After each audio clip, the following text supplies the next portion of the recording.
મારા પ્યારા મિત્રો, તમને આ વિડીયો જોઈને લાગશે કે આ ભાઈ ગાંડા થઈ ગયા છે કે શું, આ ભાતની અંદર શેમ્પુ નાખે છે। પણ મિત્રો, તમારા માટે એકદમ જોરદાર વસ્તુ બનાવવા જઈ રહ્યો છું કે જે તમને ખૂબ જ ઉપયોગી થવાની છે અને તમારા પૈસા પણ બચાવવાની છે। મિત્રો, તમારે શું કરવાનું છે, તમારા ઘરે આ કિચન ટિપ્સની અંદર તમારે 1 વાટકી જેટલા ચોખા લેવાના છે અને ત્યારબાદ તેને ઠંડા પાણીથી 2 થી 3 વખત ધોઈ નાખવાના છે, જેને કારણે તેની અંદર જે ગંદકી હોય એ ગંદકી બધી દૂર થઈ જાય।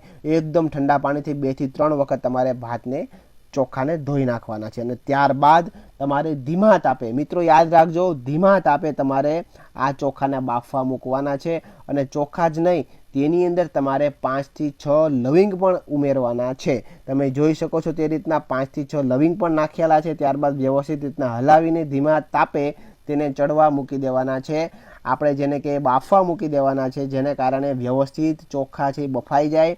હવે આના 2 ફાયદા થવાના છે।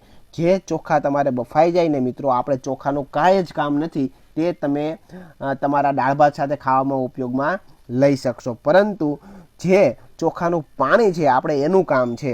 એટલે માટે આ એકદમ ચોખા તમારા ઉકળી જાય, ચોખા એકદમ વ્યવસ્થિત બફાઈ જાય, ત્યારબાદ તેને ગરણી દ્વારા આપણે જેનું પાણી છે, ચોખાનું પાણી, એને આપણે અલગ કરી નાખવાનું છે। આવી રીતના જે ચોખા છે એને અલગ કરવાનું અને જે પાણી હોય એને પણ આપણે અલગ કરી નાખવાનું છે। હવે જેનું કામ છે મિત્રો, એ છે ખાલી ચોખાનું પાણી। હવે આ ચોખાનું પાણી છે એની અંદર તમારે શેમ્પૂ ઉમેરી દેવાનું છે। તમારા ઘરમાં કોઈ પણ તમે શેમ્પૂ વાપરતા હોય એ શેમ્પૂ અંદર ઉમેરી દેવાનું છે અને વ્યવસ્થિત રીતે ચમચી દ્વારા તેને મિક્સ કરી નાખવાનું છે। અને આ જે દ્રાવણ બન્યું ને મિત્રો, આ એકદમ ઠંડુ થઈ જાય પછી તમારે આ રીતના બોટલ અને એમાં સ્પ્રે ફિટ કરીને તમે તમારા વાળ ઉપર તમારે સ્પ્રે કરવાનો છે।